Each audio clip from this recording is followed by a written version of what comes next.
after some days after the token generation event, which happened in November 26th. So a few days passed. So this is our first MAA after that. So first of course, as already communicated many times, congratulations with that event, and thank you for the support during it, before it, and after it, and looking forward. So today, yes, today we already sort of congratulated everybody and thanked everybody for the event and for the milestone, which is a very important milestone for us. And I think today we could tap into what's coming next, which I think everybody is, let's say, looking forward, and we are looking forward, first of all, or maybe not first of all, but we are looking forward to that too. So I think we could concentrate today on what are our plans, and what are our vision and plans based on that, based on what you supported in the short term, in the medium term, and possibly in the long term. So I think the most short term, let's say, most short term. What's next is what was already announced as an airdrop, which will be happening at the end of this. The first batch of the airdrop will be happening 25th of December, which means end of this month. Now it will not be the first. I mean, it will be the first for NuNet, but it will not be the last. And for we are now finalizing the whole schedule of NuNet NTX airdrops, which we designed for you, and we will announce it as soon as we will have the exact schedule and exact rules. We will announce it immediately on our blog with a separate blog post. So please stay tuned and follow it. So we will provide all the details. As I said, the first one is coming at the end of this month. So, and this is the answer to many questions. What about the airdrops? And this is the answer to our, well, as we promised that we will reveal this after the token generation event. So this is the first, let's say, or the last step of a token distribution period, which will last for some time and which is related to the commitments of the SingularityNET in a phase two memorandum. So yes, this is the one part of what is coming in the framework of token distribution. Now there is another side which I would like to address or start to address today, is what's coming in terms of the further NuNet development based on the results of the token distribution period and the token generation event. So in this sense, of course, our as what you supported and what is our mandate is to develop the global economy of decentralized computing, and this is what we are now. Yes, this is what I would like to speak about. How are we going to go about it?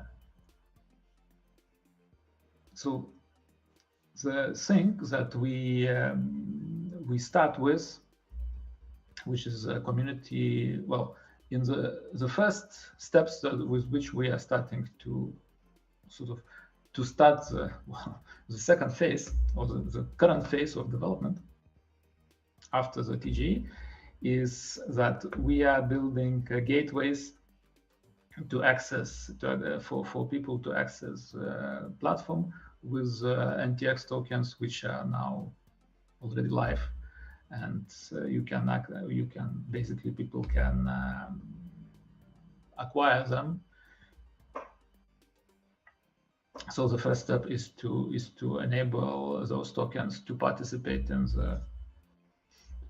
the platform. So to buy or contribute those tokens, those actual live tokens, to the compute providers. The second, let's say, very concrete step is to enable AGIX token holders to contribute. I mean, to basically to compensate for the compute providers directly without manually converting to the NTX tokens, which will allow us. And these are, I mean, on one hand, these sound like a very isolated and steps, but actually these steps are basically required for the platform to start evolving. And the reason why it will start evolving through those steps is that when we will build a gateway from AGIX directly to NTX, and then NTX can be used to contribute to to compensate for the compute providers. This means that any algorithm which will run on NuNet provided hardware will be able, not necessary, it won't be required as a necessity, but it will be able to pay for its own computing resources without basically human intervention, depending on how people will be able to sort of write use this function or ability. So these are the I would consider these are kind of main starting points from where we can start to evolve the platform further. Because when algorithms themselves will be able to provide payments to reward for their own computing power, this is a kind of a first step in what we called in the white paper computational reflection, when the algorithms kind of understand on what kind of hardware they are running, and then we will build around that. And the third thing that we were always saying, which it seems that it started to be not the third thing, but probably the first thing in line, is a community developer program, which we are building right now, or structuring right now. And yes, so I think I will now so after just, let's say, saying this is the start of where we start, I think I will go to your questions, which a few questions that you provided for this MEA. So first of all, thanks for them, and I will try to answer them, and then I think I will, if we have more time, I will go a little bit broader, explaining, or let's see, explaining what are our plans for in terms of broader development, and in a more long-term, let's say, manner, how do we connect this to the vision, and what exactly are we thinking?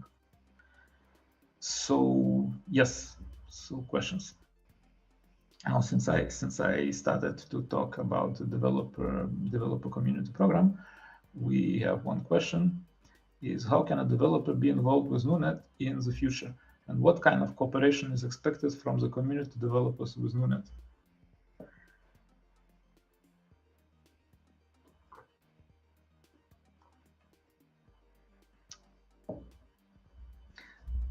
NuNet is, as we Well, it's quite natural in this space, and we already said this many times. And of course, we are SingularityNET ecosystem members, so it's as yeah, it's quite natural, but still, it's still very important to note that we are open source project, which means every code that we are writing, we are building, and which is built based on the results of the token distribution, let's say, event that we just had. Everything is open source, which means we are already the private alpha is basically open. I mean, not basically, it's open on. We are now hosting our code on GitLab. It doesn't really matter whether it's on GitLab or on GitHub. We chose GitLab for the incubation period. So all of this is accessible, and all the issues and code measure requests and pull requests and measures, etc., and so on, they're all open and can be accessed. And we are very much encouraging people to, of course, more technical people, to look at it and to contribute. And that is basically the basis of the community developer program. Except that it's not that we will just give the just open source the code and will not just leave it like this. The community developer program, the aim of community developer program is to engage community developers to contribute to the actual code of the platform as much and more in terms of, let's say, lines of code written as the core developer team is doing. So our goal is basically, and I hope that we can reach this goal, let's say, in medium term rather than in the long term, that is to be kind of open source, the true open source project where the community contributes most of the code, in the sense that more eyes and more hands are putting the code together, and the core development team, which is NuNet core team, will basically play a role of guiding this development and overviewing the quality of the code and measuring this code, and of course writing certain core elements and guiding all this. However, if we are thinking, and we are thinking of, our vision is to become a global economy of decentralized computing, which covers the whole, the whole world. And in terms of scale, we can think that we will we are aiming to become to scale up as broad as we can imagine the broadest software frameworks around, which means that our power, our strength is in the community. So the team can guide, can design, can observe the quality. However, without the community involvement in a very core development, writing the code is crucial, fundamental, in order to achieve this scaling that we want to achieve. So that is basically the goal of the vision of the community development program. Now, what is expected from community developers? So I think we can imagine, based on that, what is expected is now, what is expected doesn't mean that what is required, because this is everybody. I think everybody can contribute and as is always in the best open source projects and in the spirit of open source, the power of open source is that it allows, with all the tooling around it and all the organizational sort of aspects, that open source allows everybody in the community or interested people to contribute to certain project based on the skills that they have. So it doesn't require certain specific skills, let's say. On the other hand, of course, we have a lot of skills in the community, and it could be from the hardware hacking, from the very deep protocol engineering aspects, from the security aspects, finding bugs and proposing solutions to them. So one thing, for example, but this is very isolated thing. I can say this in a concrete manner, that we will run bounty programs for bugs, but we will run them in a sense. But one thing that we will for sure do is that it's not enough to say that okay, something is wrong. From the community developers program view, from the community developers, let's say, view, it's not enough to say that well, something wrong is something doesn't work. We will provide a way, and we will ask for the community developers to first identify bugs, then identify the source of those bugs, identify why it happened, provide since we will provide certain development environment to get logs and logs to be able to find out, not worse in an exact manner as well, maybe not exact manner, but pretty much in a close manner as the core developers do this, to identify the bugs and then to basically, as usual in the open source project it is done, or any software projects that are done, the requirement is to file a report which enables anybody reading that report to duplicate the behavior that is considered a bug, and then to propose a solution to that in terms of the merge request, pull request. Sorry, well, merge request depending on what kind of framework you use. So that would be the ideal way, and that could be let's say bug. Identifying certain bugs in the existing program. It could be the additional features. It could be anything. And so what we would expect,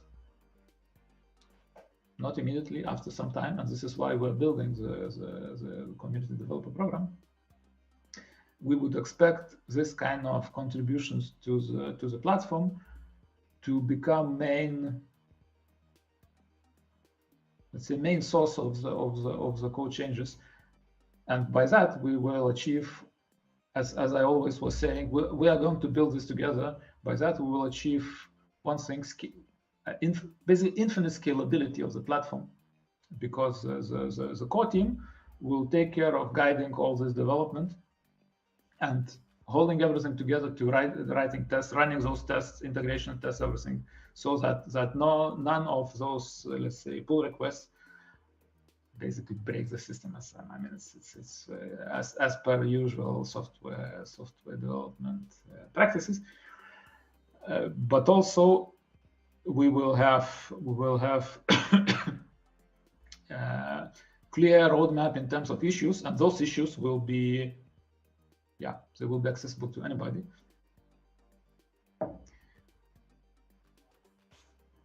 Another thing that we will achieve by this is that the platform development will follow, the development of the platform will naturally follow the kind of requirements by the community. What community wants to, what kind of functionalities community wants to have in those platforms.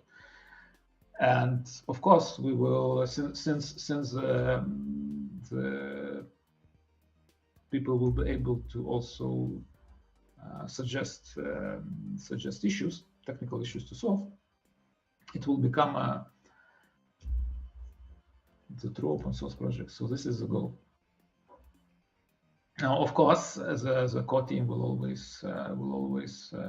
play the role here, and will guide the development. But yes, so the community developer program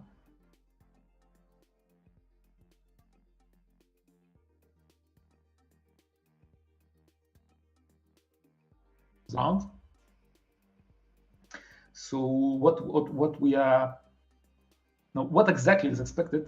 So what we are now working with is writing and designing the actually guidelines for community developers, so that people would be, it would be very clear for people what is actually expected and what is not expected in terms of the community developer guidelines, rules of engagement, and so on and so forth, and also the tooling around it. So mostly community developer program is technical. So what is expected? Once again,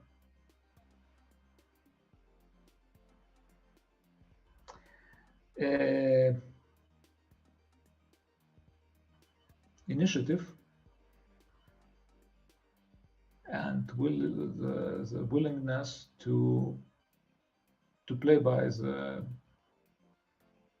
let's say, how to say, to play by the rules, as strangely it sounds, but basically yes, to play within the team, within the same rules that we are having for the core developers, and yes, to get inside the team. And by that, I mean one of the power, and again we are kind of I mean, in a sense, it's supposedly something that comes with open source projects, is that the power of open source is that we are able, with having the open source code, we're able to people are able to put only the things that, let's say they're having certain projects which for their own, let's say, purposes, suppose. And our goal is to bring, and the goal of the core development team is to bring the platform to the level when people could just download the code, certain aspects of the code, and to adapt it with it depends on the let's say on the proficiency of the developer, with more or less effort to adapt this code to certain purposes that they have for their own project. And then when this is done, and then they can kind of use this for their own project, whether it's yeah, some sort of distributed computing, or maybe a new device onboarding on the platform, etc., and so on. That code could be, they would let's say commit the changes to the platform as a pull request, and then the core team would test it, integrated everything into so that it could work for the whole community. So, and the once again, the goal was the vision, or the goal of the community developer program is exactly this: to achieve this sort of level of the development when the community members could use the platform, community developers use the platform for their own projects by putting something in, giving back the code to the code base, to the community back, so that this code can be used by everybody. And in this way, we will scale indefinitely. And that's this is what we are looking forward to very much. It's quite yes, it's quite a lot of work, but based on certain feedback on the private alpha, we're we're trying to prioritize this as a first step.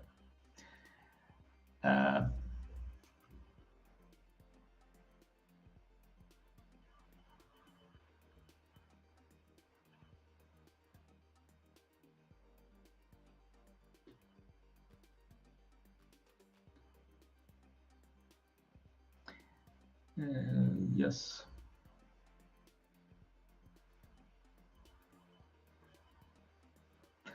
How does NuNet intend on utilizing quantum machines, since there has been claims that current computation methodology is insufficient to achieve AGI? I think I will take this question in a broader sense.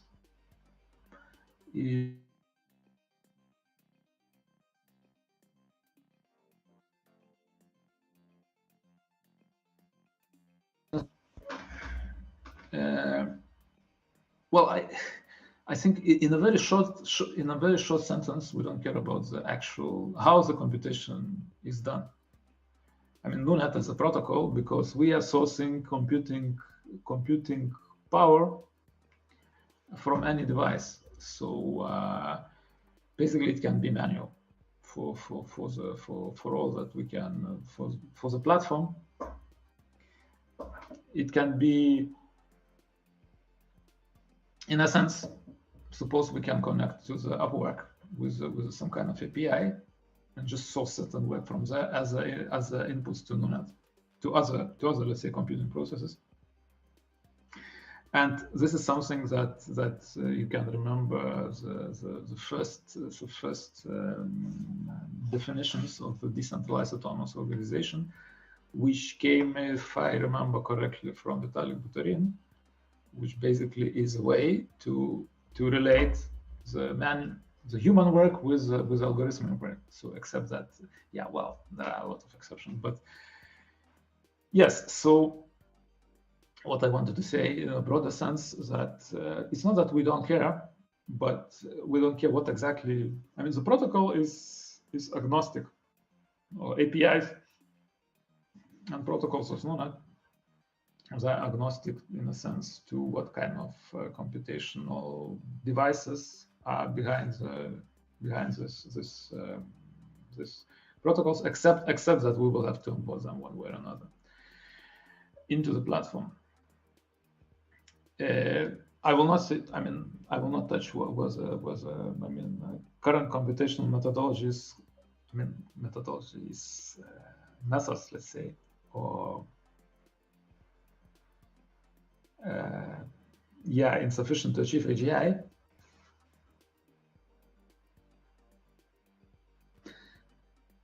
Well, I have views on that, but let's not go there. I mean, there is a question: was Turing completeness in terms of computation is enough for intelligence? And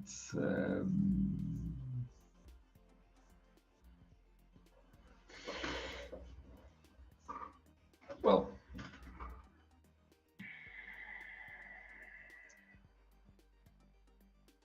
let's say, I mean, my personal view, just it's a little bit kind of besides the question, but my personal view is that we can achieve a lot now with that, and mostly. Basically, I think yes, it is. But this is a kind of academic discussion, and I understand the other side. Now, however, this is besides the question. That first of all, NuNet is a decentralized computing platform, allowing basically computing to happen. Now, if we think that AGI is and basically intelligence is of computational nature, then one of the things that can be achieved with NuNet is AGI, or artificial intelligence. Yeah, artificial general intelligence. But NuNet itself doesn't really let's say limit itself with achieving AGI. if limiting, if that sounds like a limit to anybody.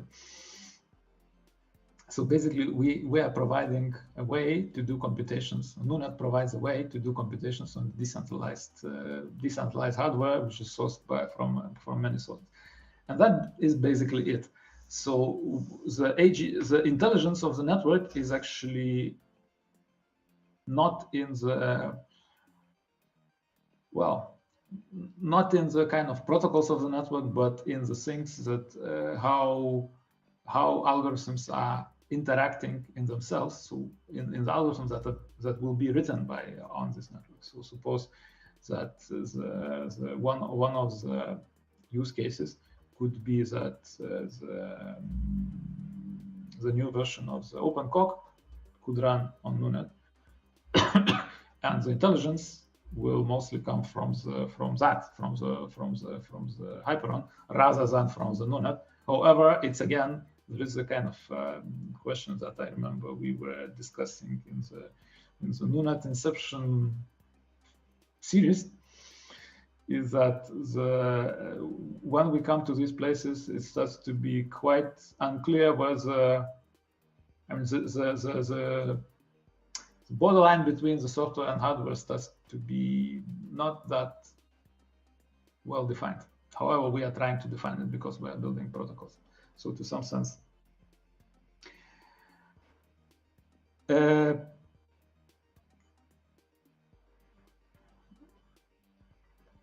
yeah. So now, based back to the quantum machines.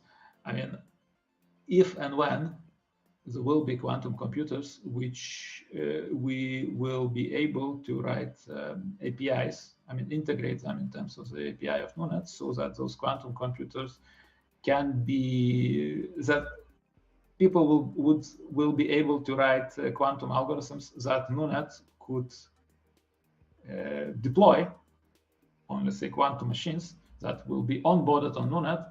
And onboarding means that they will, I mean, we will be able to detect certain properties of the machines, I mean, how capability set up and so on.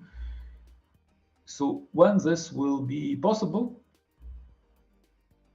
of course, we will be looking for onboarding them in order for people to be able to, let's say, maybe write certain,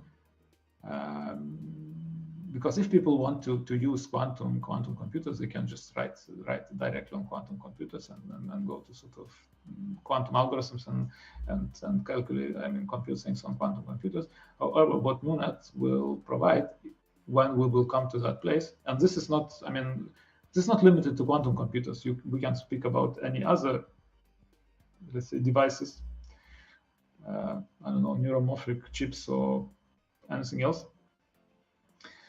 What we will be able to do, what people will be able to do on NuNet is to compute certain things in the same workflow, to compute certain things, let's say, on quantum computing, which on quantum computers, which are, at least right now, they excel in certain things, but they do not excel in other things.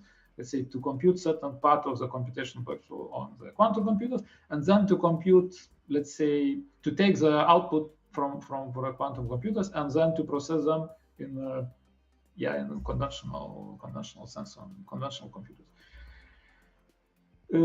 So yes, but we are not intending something very concretely now, because right now it's not really clear how can we integrate those things. But NuNet is intending to allow any computing device to join the network, so that exactly we can become global. And global means not only geographically, but also in terms of time, meaning that computing is changing and there are new devices coming and new types of devices coming, and we will, we are intending to allow all those devices to join, so that we can provide this access to the computational universe.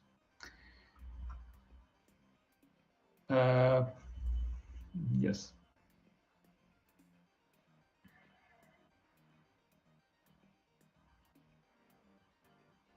I think I will will sort of stop answering the questions right now. So as I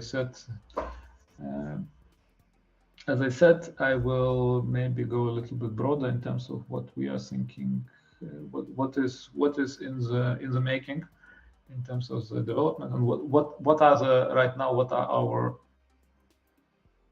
is our focus.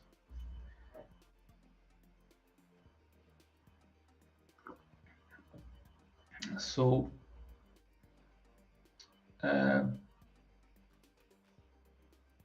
we are expanding the team, and we are building the team and expanding the team in order to cover main directions of the developments that we identified in the roadmap, and now we are kind of scrutinizing them and kind of making more clear. And in terms of platform development, so one thing is developer relations. So that's one I covered already before that. One important part. In terms of platform development, we have the core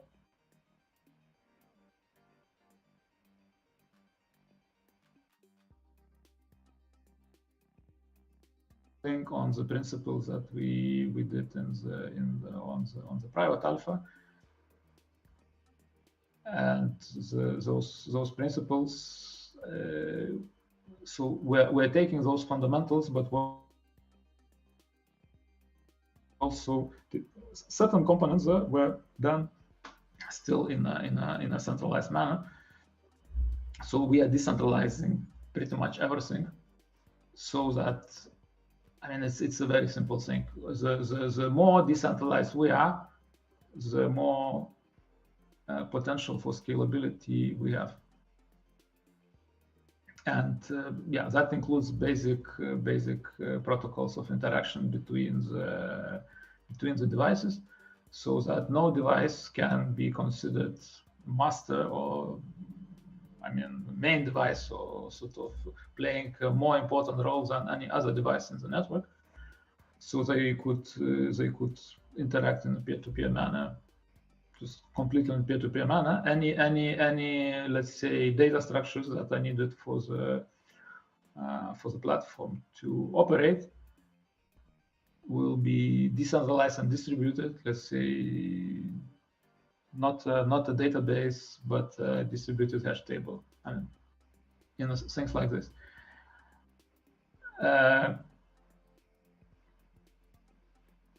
So, I mean, this is one aspect, but so there is a core protocol development, a core platform development. This is one kind of direction.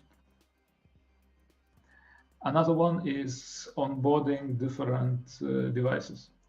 So right now we have Linux boxes, we have virtual machines on Linux boxes. I mean, Linux virtual machines on basically on any host. We have Raspberry Pis.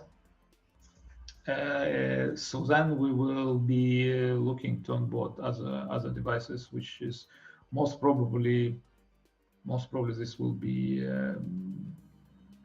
graphical processing unit clusters. Then, as we talked, I mean, so yes, this was platform protocol. Yes, then devices. Then we have use cases, which is something that we would like a community developer program to pick it up at a certain point, until the community developer program or community developers will pick up the use cases and the actual applications of the network, which we need in order to develop organically. We will also do this. So right now, as was already spoken a few times, we are working on the Cardano nodes, and we're also expecting the collaboration with the Cardano and with the Catalyst program. So yes, so this is another kind of aspect of development direction, which we, as I said, which we hope that community development program will pick up and will expand it much more than any core development developers can do. What we want to do in a core team is to take care of the use case agnostic platform that is possible to use for any use cases, and for community developers to provide us or to suggest us the use cases for which we could adapt the platform if it needs to be adapted. And then all those adaptations for the specific projects, for the specific use cases, we will put them into the core code base of the platform so that they will immediately become available for everybody. These are kind of aspects of development that I'm explaining. Well, yet another one is very important one is security. Let's call it security without the program. And security involves quite a few things. It involves the encryption of the data, encryption of the communication in the network, the peer-to-peer encryption, so that nobody can basically tap into it. Because, okay, we will be running on the internet, and so the encryption of the communications, then security of the algorithm, since we are working with containers, so all the software right now is containerized, and this is how we are able to port the software or the algorithms or AI agents to different hardware, so that this could be secure in a way that nobody could get into there and without authorization to look what's inside the algorithm or to change it, so that first of all we can adapt to run proprietary algorithms without people being able to get in. I mean, it's not exactly the main sort of the main goal of NuNet to run proprietary algorithms or AI engines, but it's something that we feel is important to provide, sort of besides open source code. That's one, and also it's important for security, because when you do the algorithm and it runs on a certain machine, you want this algorithm to run as declared, without changes, so that nobody can change it from the machine, and vice versa, so that algorithms cannot change the host machine. So this isolation, and many things around this, and of course the security of the system itself.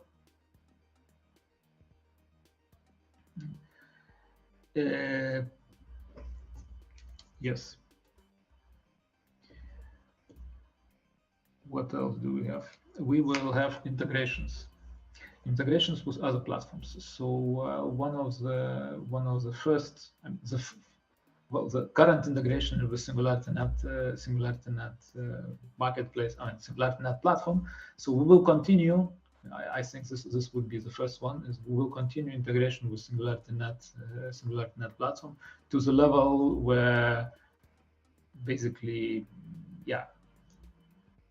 pretty much seamless integration, and we will our roadmap and our plans, they contain pretty much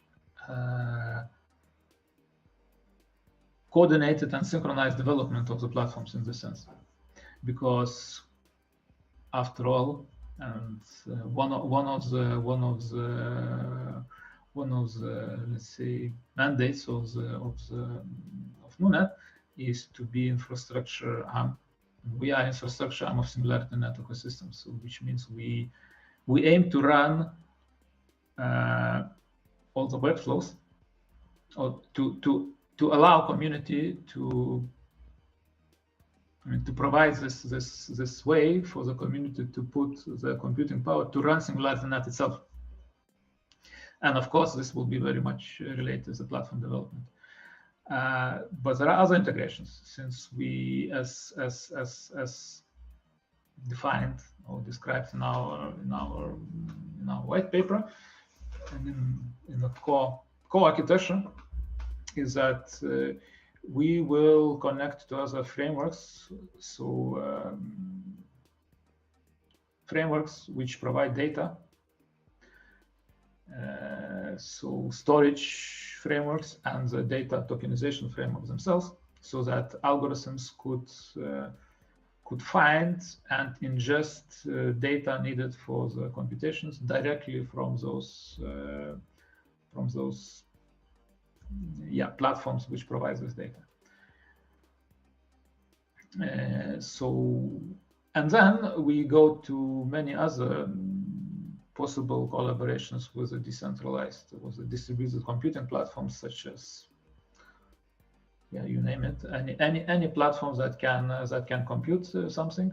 Basically, we are looking forward to onboard it as if it is on a computer.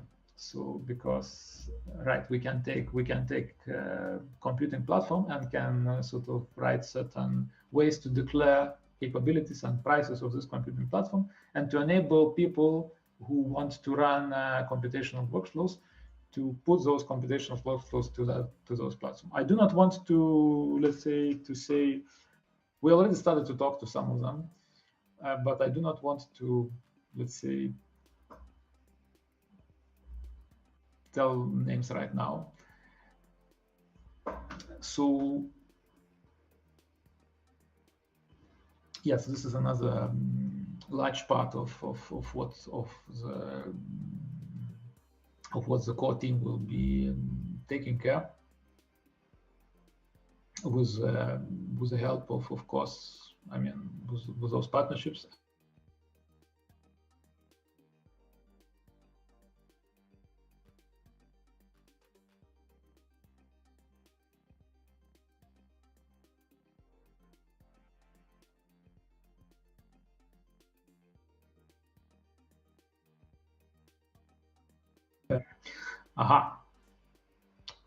And then in the longer term,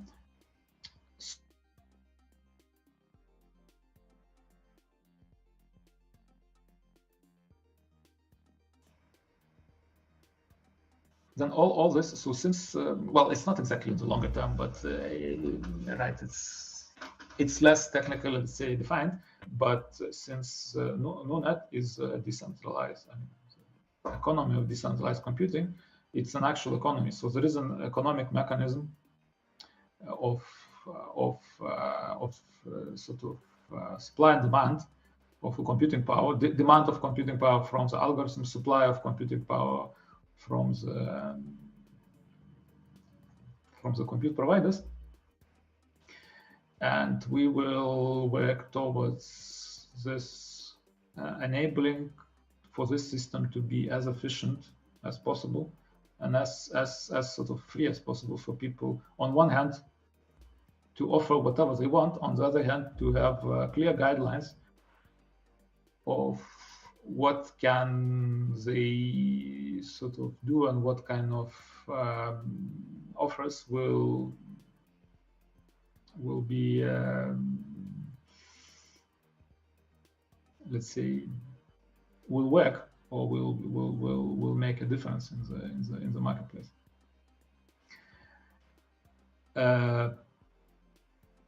Yes. What else? In the longer term, I mean, we have quite a few things to consider, but yes, basically integrating different, for example, stream processing frameworks or things like this, in order to enable streaming data to be also handled by the algorithms or by the programs which will run on NuNet,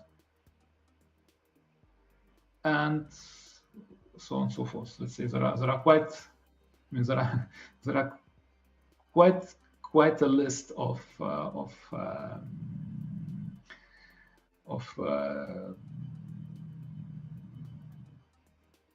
ideas, and it's not exactly ideas. This is a roadmap where to go. So what we are right now, what we're doing. So as I said, we are expanding the team, and we are putting the capabilities in order to put this in place. And so if you would like to join in any capacity, you're welcome to contact, whether to be an early bird contact, or whether we will after we will sort of start putting together contacts as a community developer program. So you are very welcome to join one way or another, and will be welcome. I hope that right now we are in a mode of structuring everything. After some time, it will be more structured. So depending on the on preferences.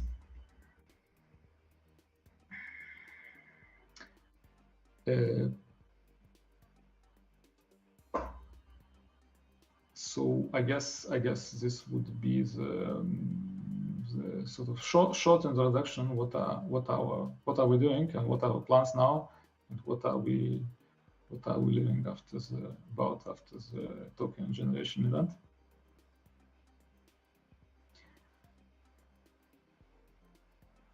So yes,